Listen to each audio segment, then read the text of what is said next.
Chicken చేద్దాము స్పైసీగా. నేను ముందుగా చికెన్కి పెరుగు, పసుపు, అల్లం వెల్లుల్లి paste 1 teaspoon, oil 1 teaspoon, salt వేసి బాగా కలుపుకుంటున్నాను. స్టవ్ మీద బాండి పెట్టి 2 టేబుల్ స్పూన్ల ఆయిల్ వేసాను కేజీ క్వాంటిటీకి.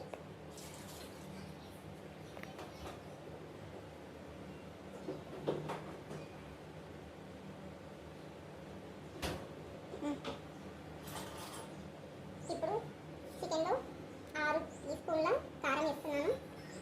ఇది కొంచెం స్పైసీగా ఉంటుంది.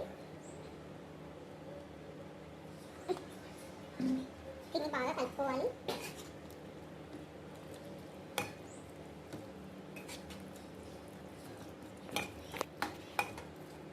ఆయిల్ హీట్ ఎక్కిన తర్వాత ఒక 2 లవంగాలు వేసుకోవాలి.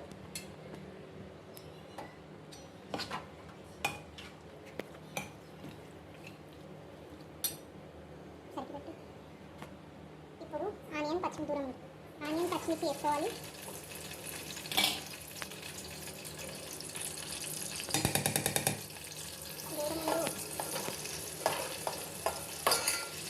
ఇప్పుడు తాలింపులో కొంచెం పసుపు,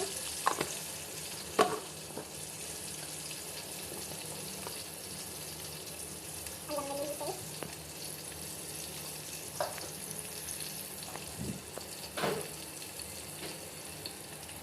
వేసుకొని గోల్డెన్ బ్రౌన్ కలర్ వచ్చే వరకు వేయించుకోవాలి.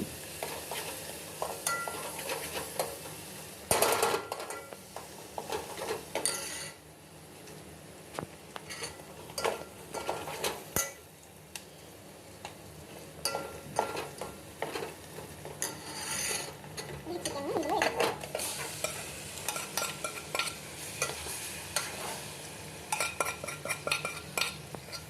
ఇప్పుడు నేను వాటర్ ఏమో యాడ్ చేయట్లేదు. చికెన్ బాగా ఫ్రై అయ్యాక అందులో నుంచి ఆయిల్ బయటకు వచ్చాక అప్పుడు నేను వాటర్ యాడ్ చేస్తాను. ఇప్పుడు మూత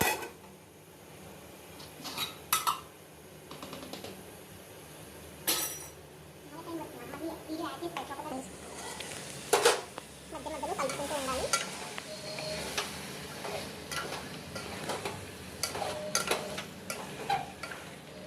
లేదంటే అడుగు మాడిపోతుంది.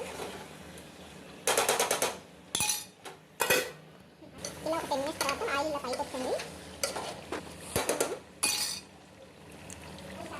ఇలా ఆయిల్ తేలిన తర్వాత 1 టీ స్పూను ధనియాల పొడి, పచ్చి ధనియాల పొడికి 2 స్పూన్స్ కొబ్బరి పొడి, బౌల్స్ ఉంటాయంటే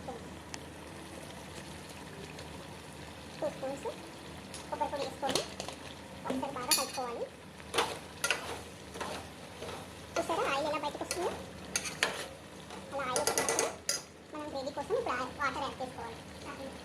యాక్షన్ చేస్తాం. ఇంకా 1/2 లీటర్ దాకా వాటర్ యాడ్ చేస్తున్నాను. మీకు ఇంకా పడితే ఇంకా వేసుకోవాలి.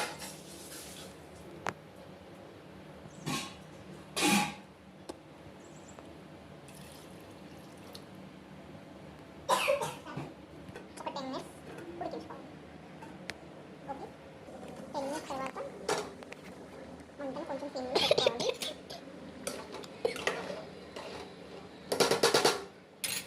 ఇప్పుడు దాంట్లో సాల్ట్ వేసుకోవాలి.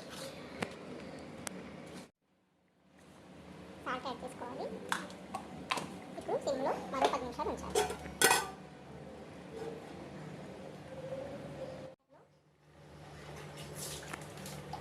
ఇంట్లో చేసి పెట్టుకున్న గరం మసాలా వేసుకోవాలి. ఇది 1 టీ స్పూన్ వేసుకోవాలి. దీంట్లో ఫ్రెష్గా ధనియాలు, లవంగాలు, యాలకులతో చేసిన పౌడర్. చివరిలో కొత్తిమీర వేసుకోవాలి. ఇది సిమ్లో పెట్టుకోవాలి. ఒక 2 మినిట్స్ ఉంచాలి. నూనె పైకి వేసుకోవాలి. అప్పుడు మనం స్టవ్ ఆఫ్ చేసుకోవాలి.